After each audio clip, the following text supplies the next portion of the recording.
Welcome to the Zero100 podcast that's focused on digitally reinventing supply chains. I'm your host, Kevin O'Mara, Chief Research Officer and co-founder of Zero100. I'm joined by my colleague, Lauren Acoba, and we're going to dive into 4 supply chain predictions for 2024. But before we jump right in, Lauren, let's hear a little bit more about you. Hey, Kevin, really excited for today and for what 2024 is going to bring. I am Lauren Acoba, Principal Research at Zero100, where I co-lead research on the future of supply chain, both talent and digital transformation, specifically focused on what the future of sourcing and talent ecosystems look like. I come from Starbucks Coffee Company with over 12 years of experience leading teams across operations and global supply chain and really driving digital transformation. Most recently, I led transformation in the end-to-end inventory experience. I am very passionate about innovation, about thinking differently and developing other leaders, and truly believe that supply chains have the power to change the world for the better. So really looking forward to diving into what the future holds for supply chain in 2024. This is the time of the year for predictions, and they're coming from a lot of different sources. Why us? Why are we producing a set of our own?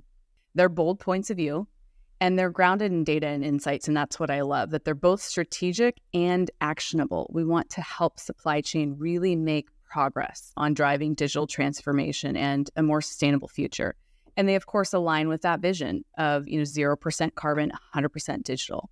And that's what we believe the supply chain of the future is, and ultimately the most relevant topics for our C-suite leaders. So more data-driven and, frankly, tightly tied to the Zero100 mission. I think that's a key differentiator. Well, let's go ahead and talk about the predictions. And I'm going to ask for your top 4. And obviously there are others that I know you've spent some time digging into, but let's focus on these top 4 initially and go ahead and give me what you got and we'll start tearing them apart. All right, so I love this first one. We predict that 10% of all supply chain professionals will list generative AI as a skill in their LinkedIn profile in 2024. The second prediction for 2024 is that a third of all supply chain job postings will require problem solving alongside AI and ML experience. We also believe and predict that sourcing will leapfrog planning with a 200% increase in AI implementation use cases. Okay, I love this last one, and that is that we predict 10x growth for corporate supply chain roles in India, Mexico, and Africa, regardless of headquarters location. Wow, okay, so first off, those are all pretty robust and fairly aggressive. I want to pick, to start with, the very first one, 10% of supply chain professionals list Gen AI as a skill in their LinkedIn profile. Give us a little bit of background on the data that we're using to, number one, proclaim that, but number 2, how are we going to check that at the end? I think people need to understand where the data is coming from. Over the past year, we've seen over 116% jump in supply chain jobs requiring AI and ML skills. So we're seeing this as the new table stakes skill, whereas analytics really took the lead on digital skills. AI and ML is next. And that baseline, while it only jumped from 1% of all job postings to 2% of all jobs, is a huge increase. And so we expect that to significantly grow in 2024. And we're seeing supply chains closing that gap on digital skills and technical literacy. So it's not just about upskilling the talent in your team today. It's also about reshaping organizational capabilities through recruiting and turning job posts into an SEO exercise, if you will. The other interesting thing I would share with you, Kevin, on this is on the topic of experimentation with generative AI, right? This is a newer thing that has been on the rise this year. We analyzed public statements and interviews of over 100 CEOs of some of the top brands you might recognize. And the theme and the top leading topic for these CEOs is generative AI, with over 20% of them publicly sharing their thoughts on AI as it relates to business. So what's really interesting, though, is that of the 100 CEOs that we looked at, only 2% reference AI in relation to supply chain. So there's a huge untapped potential for supply chains to drive value with the use of generative AI. And we expect from the data we're collecting on use cases of AI in supply chain, this to significantly grow and CSCOs and CEOs to take the lead on AI within their organizations. Yeah, I know one thing, just commenting from my own conversations in the past year, Gen AI is an especially productivity enhancing tool for creative tasks. I think this goes to your third observation around, or second forecast around creative problem solving alongside AI, ML. And I think we're seeing this in supply chain with things like sourcing, for instance. You and I have discussed this, and I'm going to want you to dig into your next one, sourcing leapfrogs planning. I know you're going to smile on this one because you're a sourcing freak.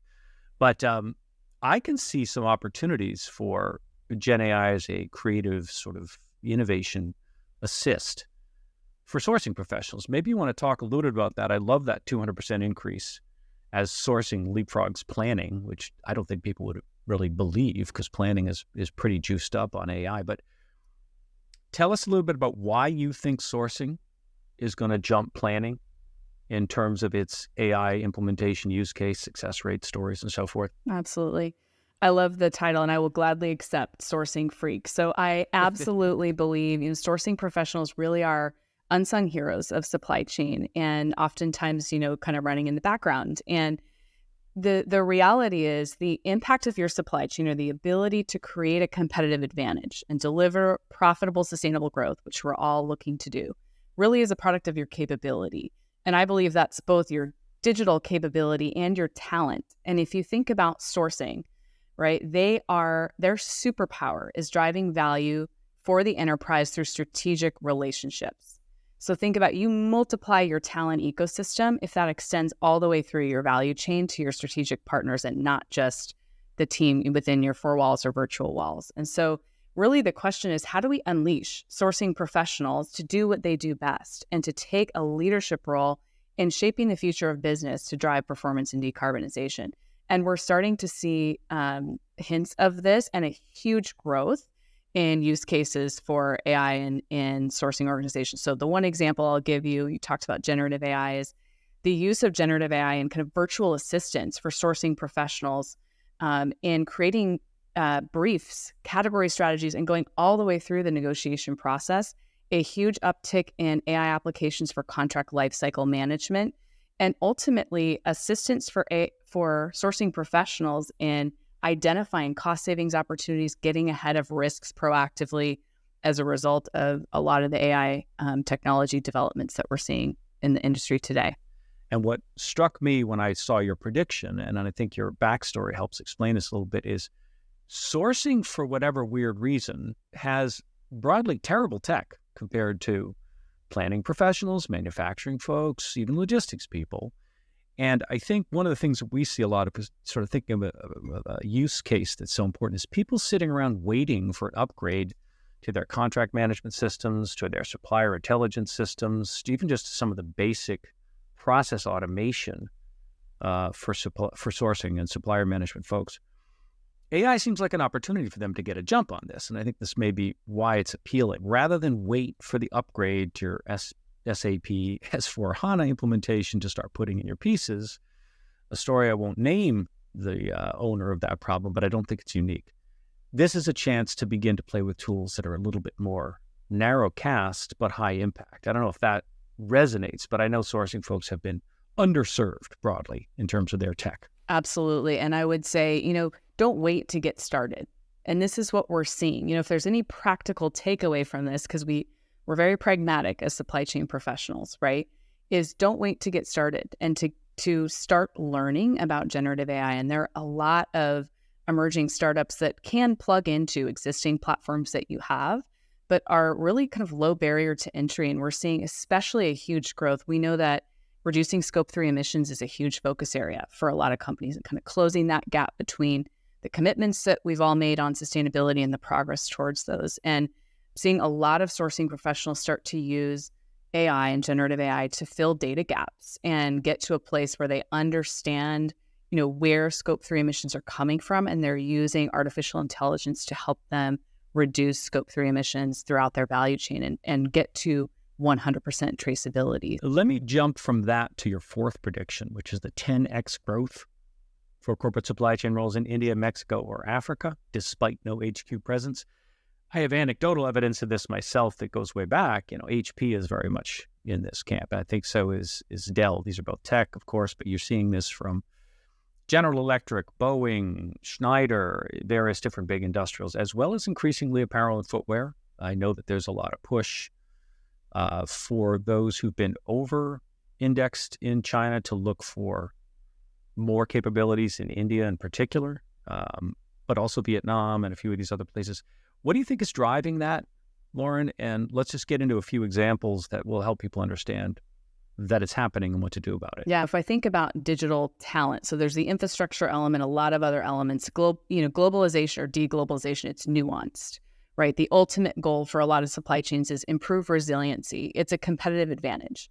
And we've seen that, coming out of COVID-19 and now kind of in the midst of a poly crisis. And what's interesting when we look at the data is, on average, a company has 18% of their global supply chain roles on LinkedIn requiring or mentioning digital skills. That number is significantly higher in India. It's 35%. And so, what's driving that certainly is companies are looking outside of traditional kind of areas to find talent. And what we're noticing is that the talent is not only there, but it's ready now. So when we look at, the level of advancement on artificial intelligence skills, and, not just the appetite for learning or having the tools to learn those digital skills, we're seeing significantly higher rates, 39% in India, of advanced artificial intelligence skills relative to the US at around 11%. So the readiness of talent and those digital skills is much higher in areas that previously have been untapped. We're also seeing, you mentioned infrastructure, and I know India in particular comes to mind. I've worked with some of the apparel folks on this, and they are investing in India at a central governmental as well as state governmental, regional governmental level in ports, in transportation infrastructure, in new power grids. They're trying to make moves towards greener power grids. So I think what they're doing, and I think this is fairly common, is bringing a degree of industrial policy into the equation too. So if you mix the talent data you're just talking about with the investment that's coming from governments to try to build up what's there in terms of, physical infrastructure and support for somebody putting in supply nodes all over the place, there's a lot of opportunity to deleverage a China-centric sourcing strategy without exiting China. And I think absolutely one of the things we see, and I don't know if you see this as well, Lauren, but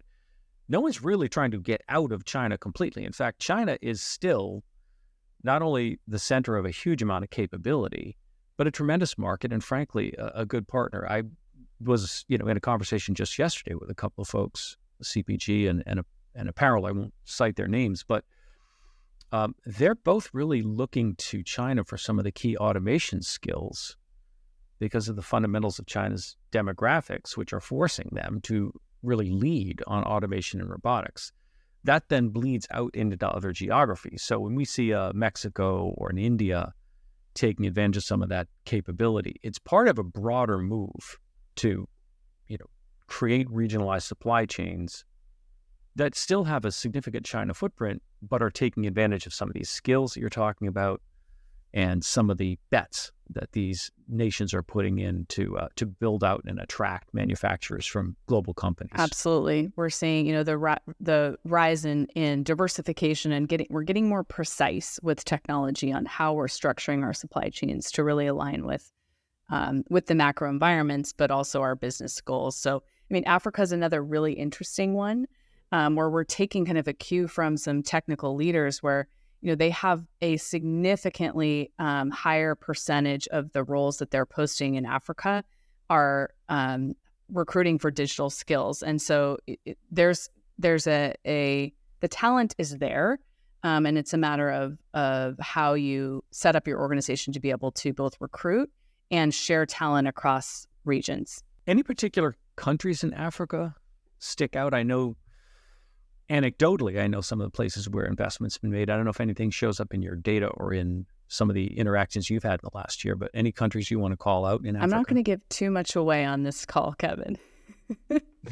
But you will probably read more. The preface I'll give is you will read more about this and, the nuanced nature of deglobalization, the talent landscape, in addition to infrastructure and other factors when we think about building resilience in supply chains. And that is really going to be a key theme of talking with leaders in 2024. Well, great tease, a nice segue to my next question, which is about the report that's coming out in January. This is just the top four. We talked about these for a few minutes here. I want to get your sense of what else is coming, bit of a sneak peek in what else is happening. I know we've got 10, I believe, predictions in that report. Let's just take a peek at some of those and what we should expect in this report. We've talked a lot about generative AI. You'll hear more about that, of the application of AI in supply chain, examples of that, and practical, actionable insights for supply chain leaders and their teams of how to get started. And what are some of the most promising use cases that are both, mature in the marketplace and delivering the return on investment that we're looking for, and kind of where and how do I get started on that? The second thing is we'll talk about some really exciting advancements and some predictions in sustainability and kind of closing that gap between, the commitments and what we say we want to do and what we deliver at the end of the day. And more importantly, how digital technology and advancements in kind of its material science, emerging technology companies, and AI are helping companies really accelerate progress on decarbonization and reducing scope 3. So there's some really exciting things there. And then we'll go deeper on some predictions about the technology landscape and the future tech stack for supply chain and what we believe that looks like for 2024 and beyond. The tech stack, I want to talk about that for a moment. I know you don't want to give away too much, but at the same time, let's give people some context. What does that really mean? The tech stack is changing pretty radically. I know, just speaking personally from having spent 3 years at Amazon, what the tech stack looks like there, and it's pretty darn different from the classic on-prem, old-fashioned SAP-centric universe. What can people expect to hear when we begin to sort of walk them through the tech stack that we see emerging, the next-gen tech stack? Any big picture descriptors you want to lay out there? I think the biggest theme that we're hearing, and this is not necessarily specific to the tech stack, we won't go into that yet, but is data, right? Is that data management is more than ever increasingly important as a strategy, especially as we get into developments in generative AI. And so, how do you platform your data? How do you move more things to the cloud is increasingly more important, and really understanding your data landscape of what's out there, where the data is held, and how you can use that data and those insights to actually drive action.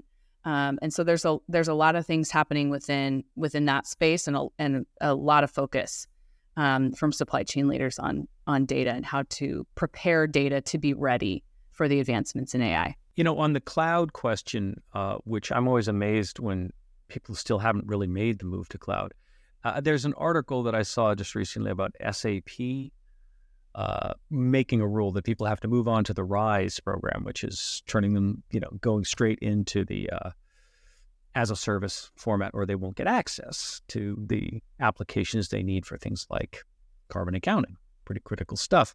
What do you think are the critical steps you need to make? Simple as that. What do you have to do to migrate in the right direction before you get forced by somebody else's hand, in this case, SAP?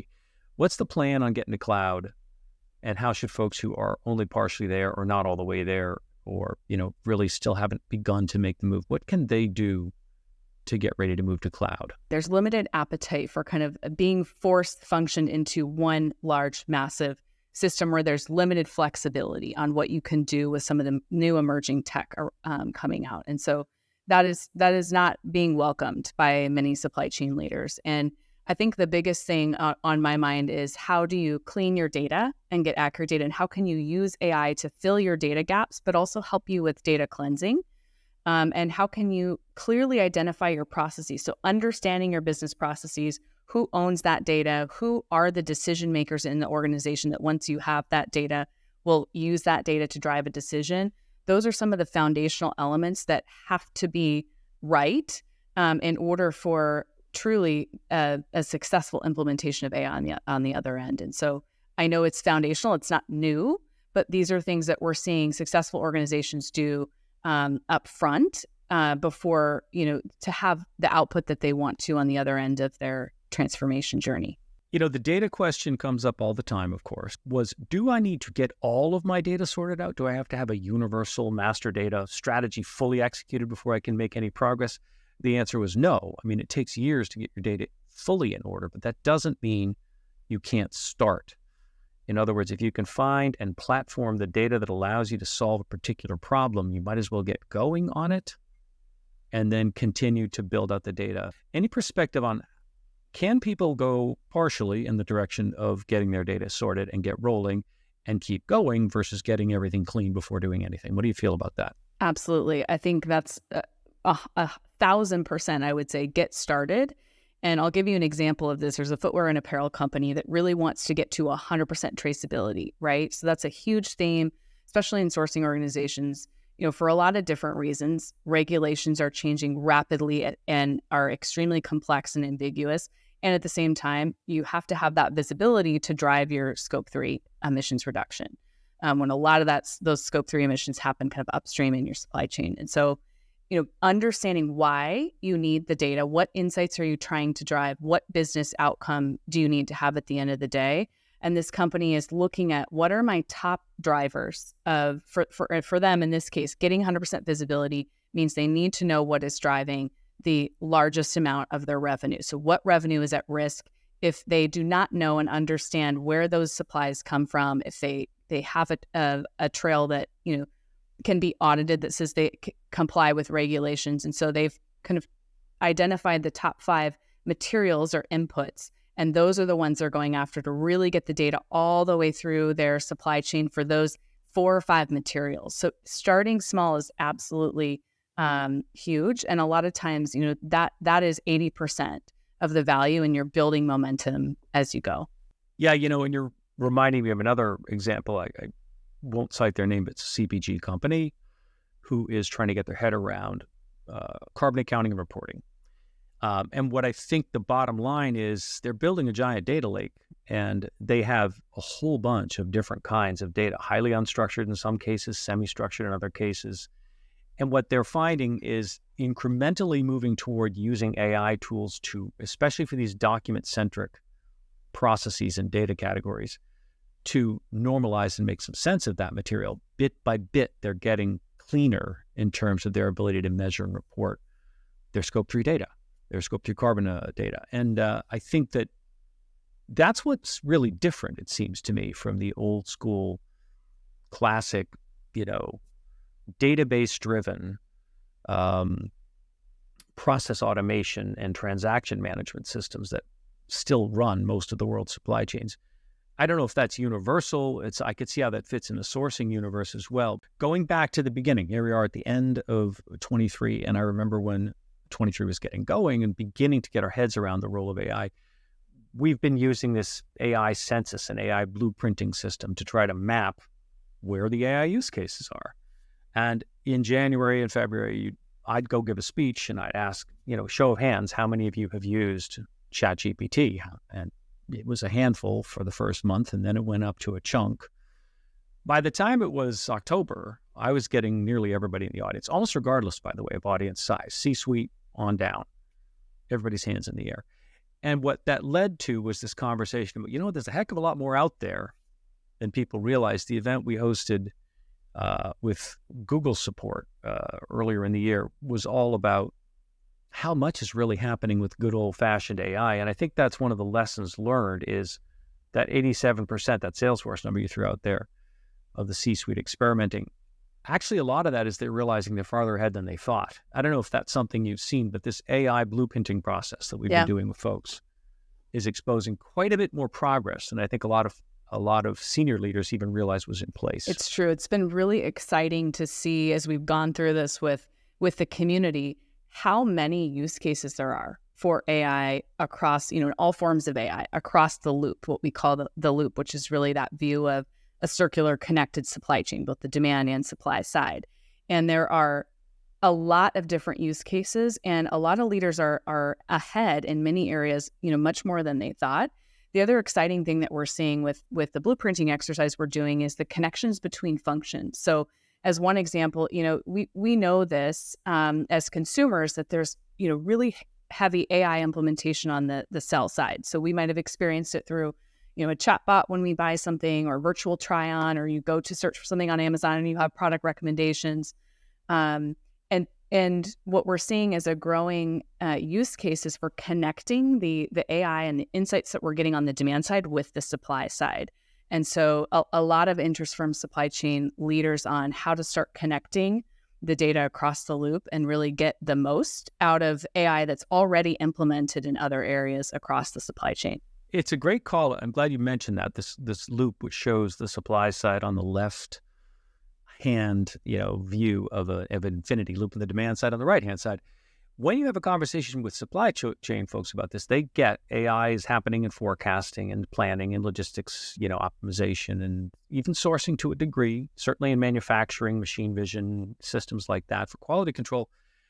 They know, but don't know in detail what's going on the demand side. There's a dark side to this whole discussion, which is if I'm a consumer brand, and I'm having this conversation from the obvious apparel types and, fashion brands to the less obvious, consumer goods and even consumer durables.